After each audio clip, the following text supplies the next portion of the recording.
All right, and we're back for more. I was a little vague on some things last time. After the fact, I noticed this, and I wanted to cover some things really quickly.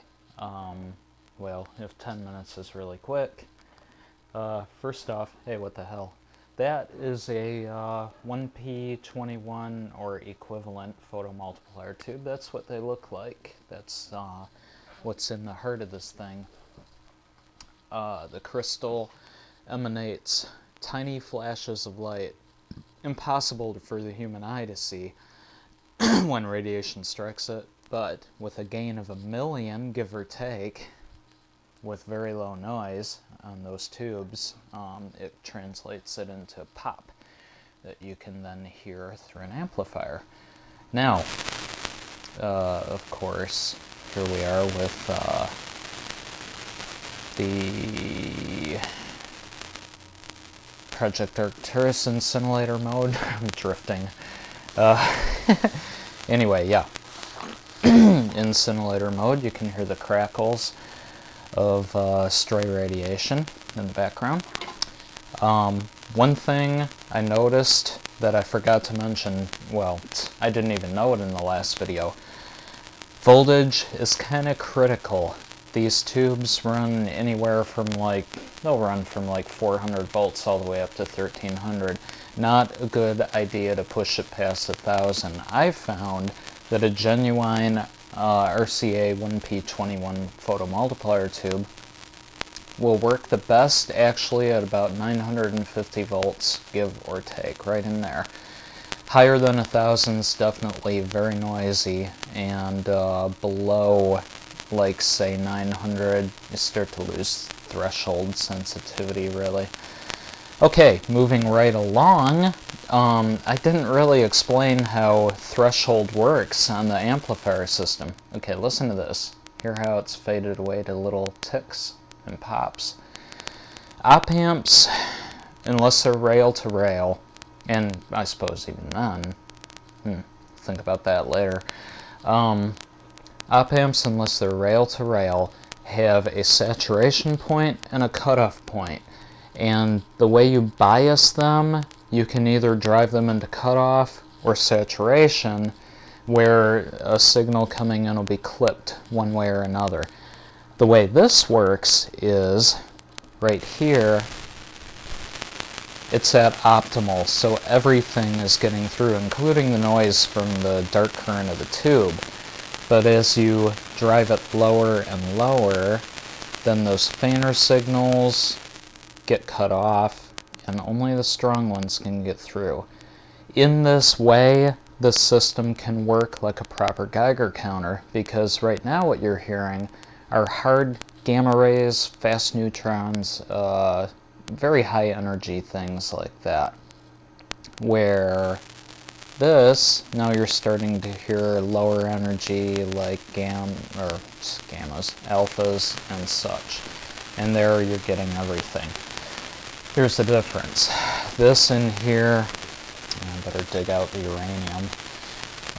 That in there is my americium and my uranium, and we only want the americium because that is an alpha source. It does throw gammas as well, but far and few between by comparison.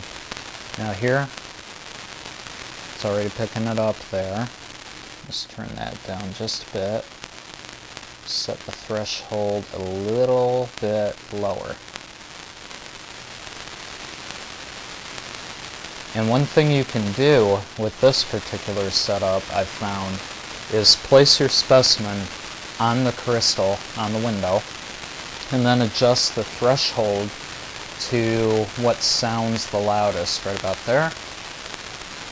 And now it's kind of tuned for that sample. Not really anything else, but that particular sample, and you can use this to test mineral samples for a specific kind of radiation. Uranium has a bit stronger an output. The energy off the particles or rays is stronger. Here it's louder crackles. So you can drive the threshold lower, get rid of those soft, faint ones, and you have a very sensitive uranium-238 detector. See? You can actually get it from about, probably a couple inches away if you use a sensitive graphing setup. And now thorite, which I'm actually starting to believe now, how much time? Good. I'm actually starting to believe now that what I have, that rock that I have, is actually thorite and thorionite, veins of thorionite. Thorionite is a much more concentrated ore of thorium, and it's known to throw gamma rays, and that's what I've got going, as you'll soon see. Okay, tune it for that thorite.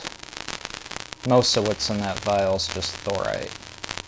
So that's good and sensitive for that, see? Voila. Maybe I should be aiming you a little more at the... Oh, and did you see I got a new computer desk? I'm so happy about that. I love that thing. Anyway, there you go. Okay, now, in this little dish here, I have over here, these are chips of just basically mixed rock thorite and what I think is thorionite. But these dark crystals here are very glassy, very black. These are what I believe to be either thorogumite or thorionite. And I'd rather say thorionite because thorogumite doesn't sound all that impressive by what I've read. But believe me, this stuff's impressive. That crystal on there right now is just a bit bigger than my U-238 sample, and definitely competitive. Here's the U-238, you see, and now here's the thorionite. It's about on a par with it. And now this is going to be interesting for you. Let me sift all of it in one direction. Okay, there's the whole mass of thorite and thorionite chips.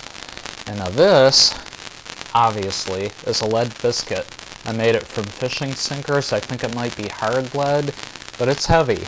So it's got a lot of lead content. Watch this.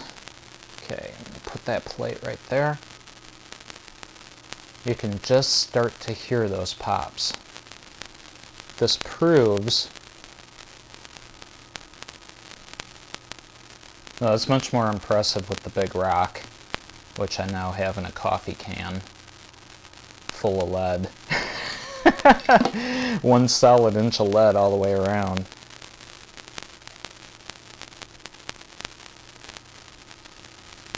You can hear a slight difference there. Counts just a bit higher through 3/4 inch of lead. Gamma rays, baby. And hard ones at that.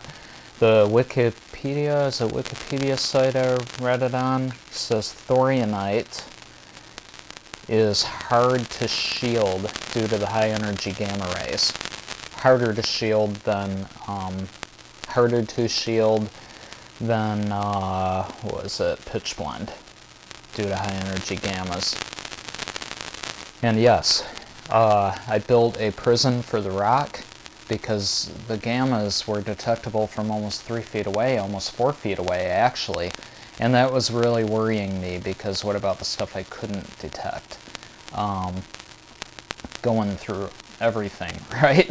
Including me, at a high count, very dense.